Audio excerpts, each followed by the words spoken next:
Bonjour à tous, c'est un plaisir de vous retrouver pour une nouvelle semaine de Bonjour chez vous. Nouvelle semaine, Evelyne. Exactement, Frank, on ouais. démarre cette semaine et on a un super bon thème et on a un super bon invité. Je vous présente le thème pour commencer. Es-tu oppressé par des mauvais esprits? Et oui, c'est un sujet lourd quand même pour démarrer cette journée, mais c'est un sujet super important et peut-être certains d'entre vous, vous souffrez vraiment des oppressions. Vous savez clairement ce que c'est. Pour d'autres, c'est un peu flou. Qu'est-ce que c'est exactement qu'une oppression? Comment ça se manifeste?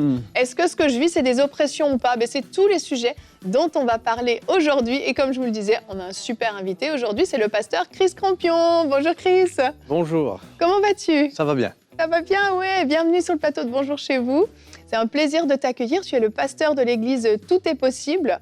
C'est une église qui a des antennes un petit peu partout dans toute la France et même en ligne.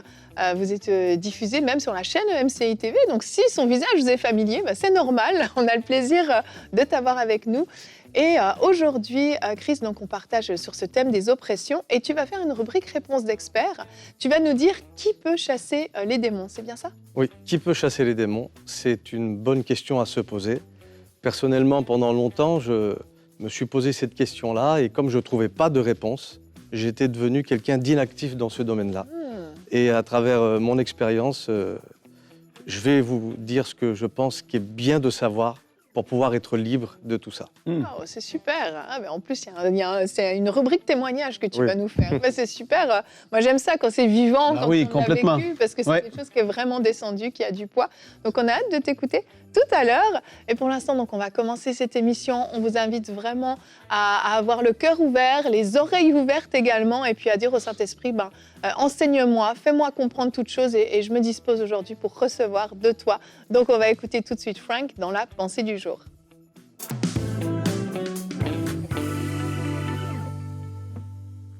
Donc, dans le milieu chrétien, vous avez pu entendre parler de délivrance. On a fait plusieurs émissions, Evelyne, à Bonjour chez vous, concernant la délivrance, être libre des mauvais esprits qui peuvent être là. On a vu Jésus chasser des démons à plusieurs reprises dans les évangiles. Mais là, aujourd'hui, on parle d'oppression. Et là, c'est un peu différent de ce qu'on a pu parfois discuter concernant le fait qu'une personne puisse avoir un mauvais esprit en lui ou en elle, au niveau soit du corps, soit dans l'âme. Et puis ceux qui ne connaissent pas le Seigneur, parfois, on pourrait dire que c'est une possession au niveau de l'esprit. Maintenant, une oppression, c'est différent. Et c'est de ce quoi je veux vous parler aujourd'hui, parce qu'une oppression, c'est une attaque qui est externe. Et je vais l'expliquer comme ça, et laissez-moi le temps un peu de développer par rapport à ça, parce que l'oppression est de l'extérieur. Et qu'est-ce qu'elle va faire? Évidemment, elle peut amener différentes choses, mais en grande partie, je vous explique qu'est-ce qu'une oppression va faire dans la vie d'une personne lorsqu'une personne peut être oppressée. Elle peut amener la peur dans la vie de la personne par toutes sortes de pensées. Ça va amener énormément de pensées mensongères ou déformées. Parce que qu'est-ce que c'est? C'est qu'il y a une influence spirituelle, mauvais esprits, qui vont être extérieurs de la personne, mais qui vont vouloir influencer dans une certaine direction au niveau des pensées encore là de peur, etc. et tout ça. Elles vont vouloir influencer la personne dans une direction vers le péché, par des tentations, par toutes sortes de séductions qui vont pouvoir être apportées. Elle va pouvoir amener des attaques ou des intimidations au niveau des rêves lorsqu'il y a une oppression qui est là. Et une amplification des mensonges que la personne peut déjà croire. C'est-à-dire, c'est comme si... c'est une loupe, Evelyne, qu'on va pouvoir vraiment utiliser pour grossir quelque chose. Et quand une oppression vient, il y a des mensonges ou des forteresses qui sont là dans les pensées, et l'oppression va faire augmenter ces choses-là. Et on peut le voir dans la meilleure histoire, pour moi en tout cas, que j'aime parler au niveau des oppressions. C'est dans l'histoire de Néhémie, alors qu'il commence à rebâtir les murs de Jérusalem.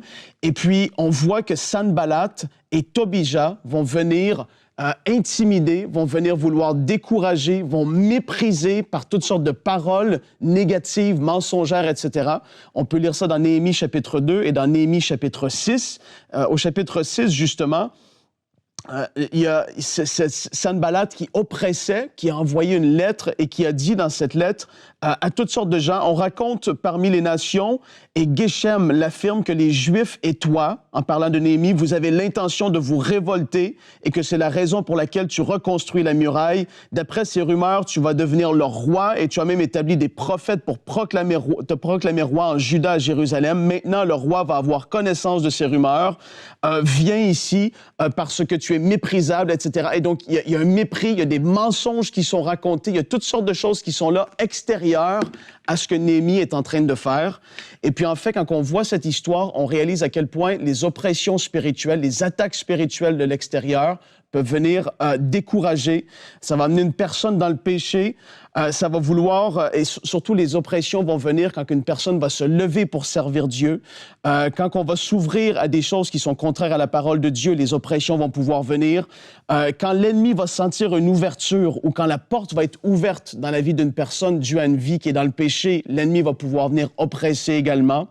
Et puis, quand on fréquente des personnes d'une manière régulière qui sont eux-mêmes très oppressées, parfois les personnes peuvent repartir de ces endroits-là, d'une maison, sentir une lourdeur, se dire, mais c'est qu'est-ce que je sens autour de moi? Il y a comme quelque chose qui est là.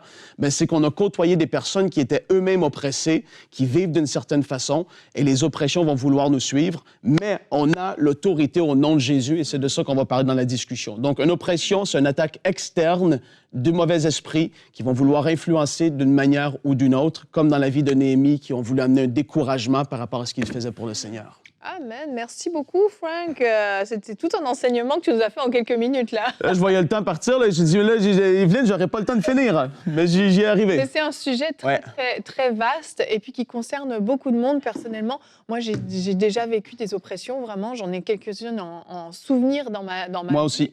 Et vraiment, c'est quelque chose que tu peux vraiment identifier. Tu ressens que ça vient pas de toi, tu ressens que ça vient sur toi. C'est comme quelque chose qui essaye de venir se déposer dans ta tête. Ouais. Tout à coup, tu as des mensonges qui viennent, il y a des pensées qui viennent, tu sais même pas d'où elles sortent. Pourquoi tout à coup tu penses à ça? Complètement. Qui viennent t'accuser, qui viennent te rabaisser, qui viennent te faire douter de ton salut, douter de l'existence de Dieu, douter de ce que dit la parole de Dieu, douter des autres parfois même.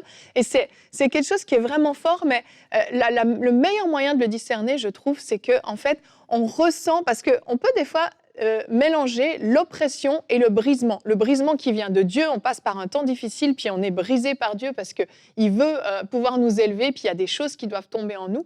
Mais l'oppression, tu ressens vraiment, le moyen d'identifier, c'est du mensonge, c'est de l'accusation. Et le diable fonctionne toujours de la même façon depuis toujours. Condamnation du passé. La condamnation, exactement. Il te rappelle des vieilles choses que tu as faites. Complètement. Il vient te dire tout à coup de remettre en cause des choses qui étaient des fondements dans ta vie, des évidences dans ta vie. Et en fait, quand tu vois toutes ces choses s'aligner, tu te dis, mais non, là, c'est pas Dieu, c'est pas moi. Il y a quelque chose de diabolique qui essaye de se poser sur moi, finalement. Bien sûr.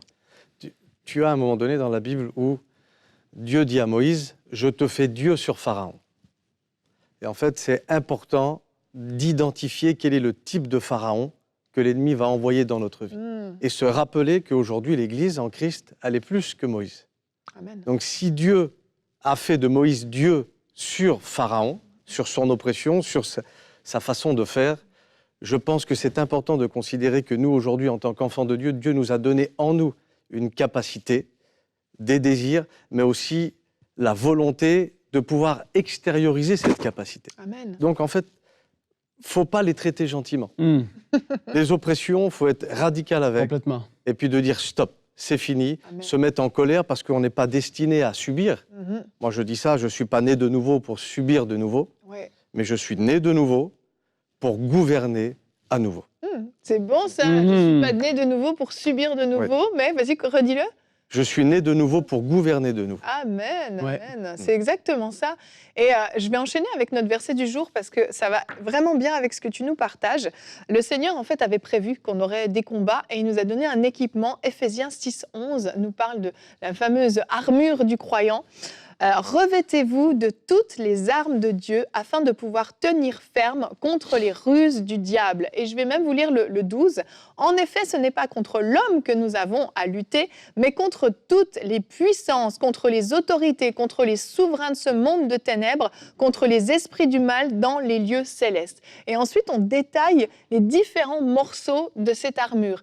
Et dans ces morceaux-là, on nous parle de justice, on nous parle de vérité, on nous parle du zèle de l'évangile, on nous parle du casque du salut, on nous parle de différentes parties de l'armure. Et en fait, quand on réfléchit, c'est que parfois, on est là en tant que chrétien, on n'a pas mis notre ceinture de la vérité, par exemple. On marche pas dans la vérité ou on croit en des mensonges dans notre vie. Donc, on est vulnérable à cette zone-là. Parfois, on n'a pas mis notre cuirasse de la justice. On marche dans le péché, comme tu le disais, et donc on est vulnérable dans cette zone-là. Le diable peut nous attaquer parce qu'on se considère pas juste et on ne marche pas dans la justice, et etc., etc. Chaque partie de l'armure a un rôle particulier. Et ensuite, il y a cette fameuse épée de la parole de Dieu. Et oui, on est à la fois défensif avec une armure, mais on est offensif avec cette épée. Et en fait, souvent, les chrétiens vont être dans la défense, ok, mais ils vont jamais passer à l'offensive. Et j'aime ce que tu dis de ne pas accepter, de prendre une décision puis de dire « Attends, là, je suis en train d'être oppressé. Mais c'est pas normal, en fait, que je sois oppressé. Parce que j'aime ton exemple de Moïse. Je te fais Dieu sur Pharaon. Nous sommes, l'autorité de Dieu habite en nous. Dieu nous a donné une autorité qui est déléguée contre le diable et ses démons. Et en fait, on doit se positionner, on doit s'affirmer en tant que chrétien. En fait, la parole dit que, et là, c'est pas de voir le diable partout, non, c'est sûr. Mais en effet, il y a un ennemi qui est là, et vous êtes un enfant de Dieu, vous suivez cette émission, mais la parole de Dieu, elle est claire. Elle dit qu'il rôde comme un lion parce qu'il cherche qui peut le dévorer. Et parfois, il va y avoir que vous soyez un pasteur, un prêcheur, quelqu'un qui sert dans l'Église, vous êtes chrétien depuis 45 ans, ça ne me dérange pas. On va être, à un moment donné, sujet à une attaque de l'ennemi. Oui. Tout le monde va y passer à quelque part à un moment donné. Maintenant, ce n'est pas supposé être continuel toute notre vie. Il y en a qui sont dans des combats toute leur vie, que c'est toujours lourd toute leur vie. Ça, je suis pas d'accord avec ça. C'est pas supposé, c'est pas la volonté de Dieu et c'est pas comme ça. Mais lorsque l'oppression vient, c'est en effet, je reprends cet exemple-là, tu peux te lever même un matin et soudainement, tu sens qu'il y a quelque chose. Il y a eu un plan qui a été manigancé, qui a été discuté dans le royaume de l'ennemi et tu es la cible d'une attaque. Ouais. Et là, quand tu le sens que c'est là, tu dois te positionner et prendre autorité. Moi, je me rappelle, je l'ai raconté déjà dans le passé, quand j'ai commencé à prêcher. J'ai commencé à prêcher et là, soudainement, j'ai eu des pensées de mon passé, Chris, qui sont venues. Tu as fait ça, tu as côtoyé ci, tu as dit telle chose, tu étais comme ça. Et ça a duré quelques semaines où j'avais dans mes pensées une lutte terrible de qui es-tu pour prêcher, penser même que tu pourras servir Dieu un jour. Et à un tel point où tu en es là et des fois, c'est tellement fort, il y a une lutte qui se passe et des fois, tu peux en trembler. Tu te dis, mais qu'est-ce qui se passe? Il y a une oppression qui est là et au nom de Jésus, tu prends autorité. Et j'ai dû dire, non, il n'y a aucune condamnation pour moi maintenant. Je me tiens face à ces mensonges. C'est pas vrai. Satan, tu es un menteur. Dieu m'a appelé. Et là, tu prends position. L'oppression, tôt ou tard, doit débloquer. L'ennemi voudra continuer à essayer mais quand il voit que tu tiens ta position, à un moment donné, il va partir. Il va essayer de trouver un autre endroit, comme tu dis. Où est-ce que je peux attaquer maintenant? Parce qu'il rôde. Est-ce qu'il y a une faiblesse? Il va attaquer comme ça. Mais il faut tenir ferme. Amen. Amen. Tu dis, c'est intéressant, il y a une version de Bible qui dit « Il cherchera », donc ce lion, qui se laissera dévorer. C'est pas mal, ça. Et en fait, il y a deux choses. Les personnes qui pratiquent un péché, forcément, ils vont laisser un accès, et puis on pourra chasser. Là, c'est une repentance qu'il faut. Bon. Mais il y a aussi l'ignorance.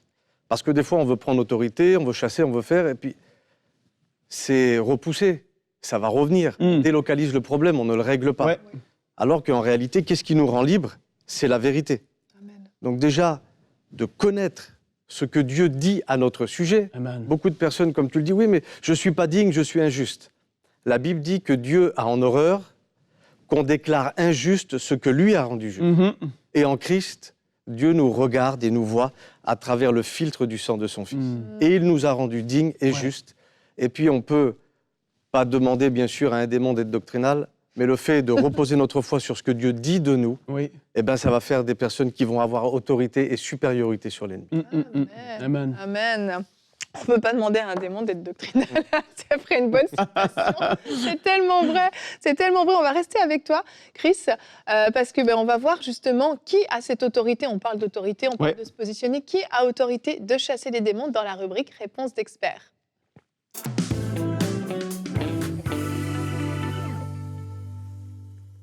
Alors, qui peut chasser les démons? Comme on l'a dit, c'est important de pouvoir connaître, parce que la connaissance, elle permet justement de ne plus aller à gauche, à droite, en ne sachant pas où on va aller. C'est important de comprendre que Dieu établit une vision à travers sa parole pour qu'on puisse marcher dedans et y courir. Et quelqu'un qui court quand il a lu la vision, quand il a compris la vision, quand il a compris ce que Dieu dit, c'est quelqu'un qui est en sécurité et qui sait où il va. Alors on peut se poser la question, est-ce qu'il faut être jeune, rempli de fougue pour chasser les démons? Est-ce qu'il faut être un ancien avec 30 ans d'expérience? Est-ce que c'est réservé aux hommes? Est-ce que c'est réservé aux femmes? Est-ce que c'est réservé aux chrétiens, aux ministères? Ce sont des questions auxquelles j'ai beaucoup réfléchi. Et moi, je pense que c'est important d'avoir une connaissance théorique, ce que la Bible dit, mais c'est aussi important de faire ses expériences. Parce que quand on n'est que dans la théorie et qu'on ne vit pas les choses, pour moi, personnellement, on comprendra une partie des choses. La Bible, elle nous pousse à vivre les expériences, et les expériences, qu'elles soient bonnes ou mauvaises, nous permettent justement de valider ou pas certaines choses que les Écritures nous ont dit. C'est comme un échange. C'est comme un échange. Et par la grâce de Dieu, nous avons été, depuis quelques années, dans le ministère qu'on exerce, parachutés chez des gens qui avaient besoin de délivrance, avec des situations qui seraient dignes d'un film de Spielberg. Mais il y a aussi quelque chose qu'il faut comprendre, c'est que la délivrance, ce n'est pas l'exorciste, ce n'est pas toutes des choses qui peuvent sembler extrêmement surnaturelles, c'est l'amour de Dieu qui se manifeste pour justement amener les âmes à Dieu.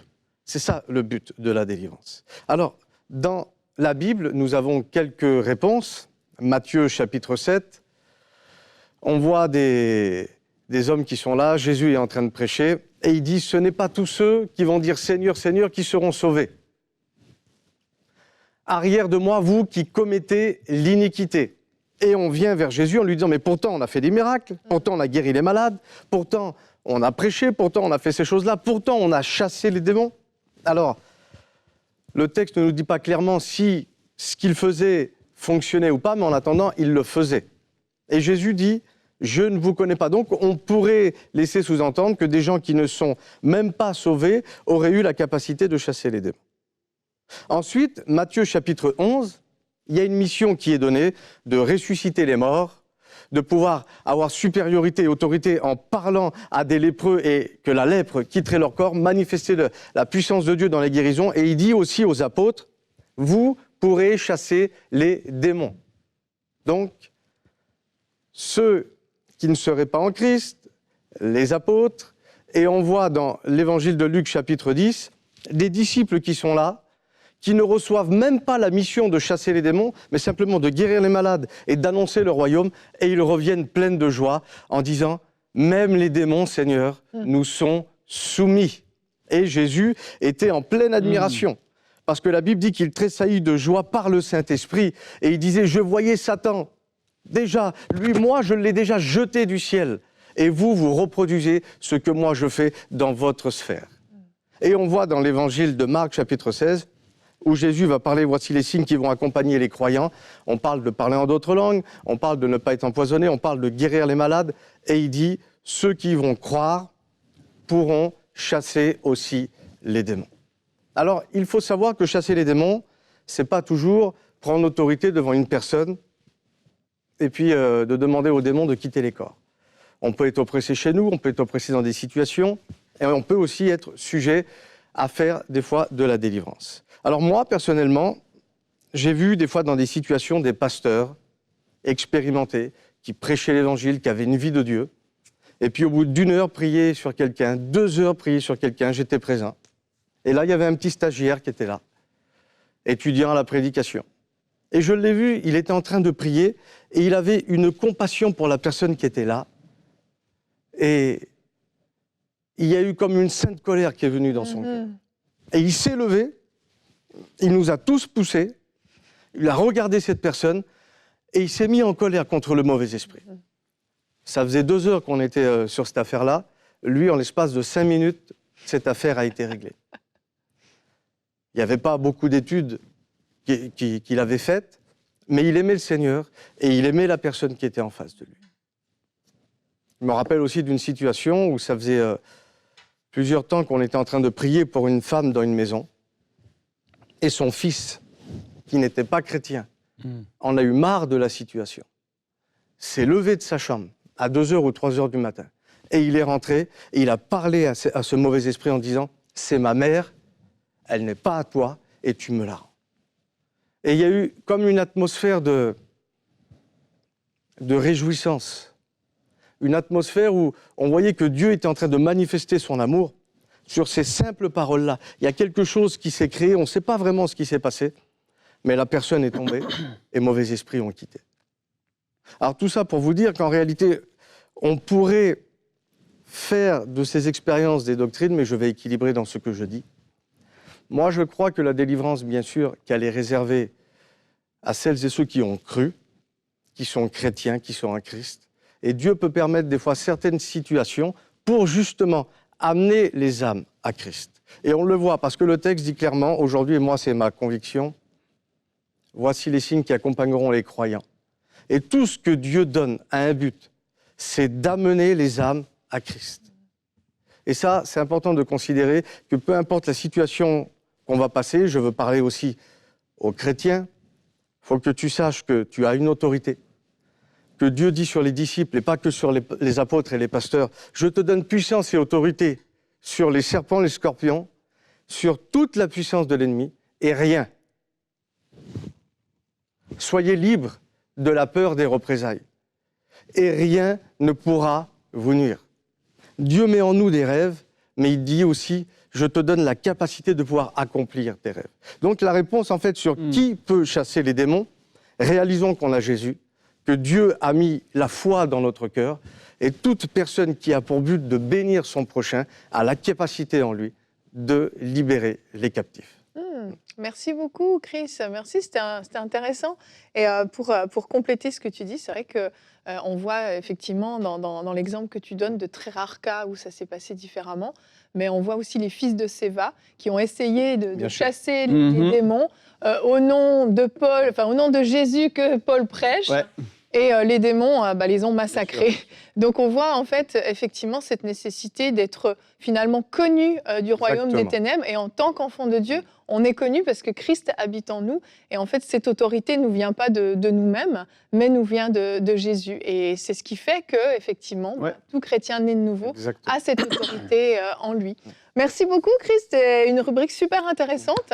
Et Frank, on va devoir se séparer de toi parce que je ne voulais pas dire. Ah oui, c'est vrai. Mais Nadine va nous rejoindre. Ah, Nadine est là. Culture et médias, elle va venir nous présenter un livre en plein dans le thème. Alors Frank, merci d'avoir été avec nous. Et puis on va retrouver Nadine pour la rubrique Culture et médias.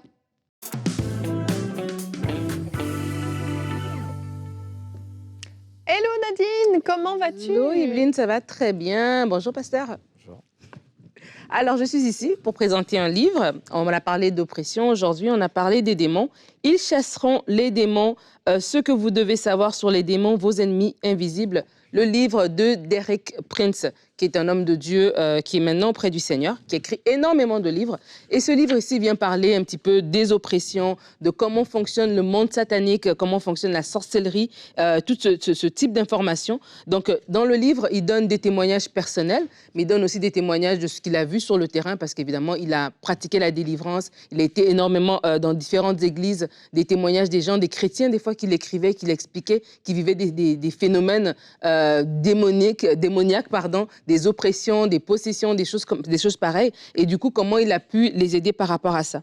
Et dans le livre, il parle de plusieurs sujets, mais ce que j'aimerais vraiment souligner aujourd'hui, c'est qu'il a une partie toute réservée sur comment reconnaître et chasser les démons. Je crois que c'est le sujet dont on a parlé aujourd'hui. Et un point important, parce que des fois, les chrétiens ont peur de la délivrance, ou les chrétiens ont peur même de eux-mêmes, comment un peu se positionner par rapport à ça. Il a dit quelque chose de très intéressant que je trouve à noter pour nous, les chrétiens. Il parle de la nécessité d'une obéissance constante. Il dit ici que la nouvelle naissance est une expérience merveilleuse, peut-être même la plus importante qui puisse arriver dans la vie de quelqu'un. Mais c'est seulement une naissance. Sa vraie valeur est contenue dans la nouvelle vie à laquelle elle donne accès. Les chrétiens qui ne continuent pas au-delà de cette expérience ressemblent à des enfants dont les parents célèbrent continuellement les anniversaires sans leur donner la nourriture et l'éducation dont ils ont besoin pour devenir des adultes responsables. Alors, il parle évidemment de l'importance de l'obéissance, l'importance de rester dans cette obéissance. Il dit souvent les chrétiens pensent qu'ils ils sont automatiquement protégés des attaques démoniaques par le sang de Jésus. Dieu nous a en effet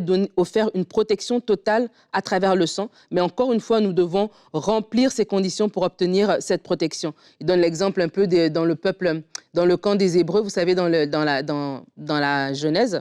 Dans l'Exode, lorsque les linteaux étaient sur les portes, il fallait que les gens restent à l'intérieur. S'ils sortaient, ils allaient subir le même sort que les Égyptiens. Et lorsqu'il parle aussi de possession, il dit ici, pour reconnaître et chasser les démons, il dit, le but de cette partie, c'est de vous donner des directives pratiques pour reconnaître et traiter les démons. Il ne s'agit pas d'une méthode complète, ni d'un exemple de règles à suivre.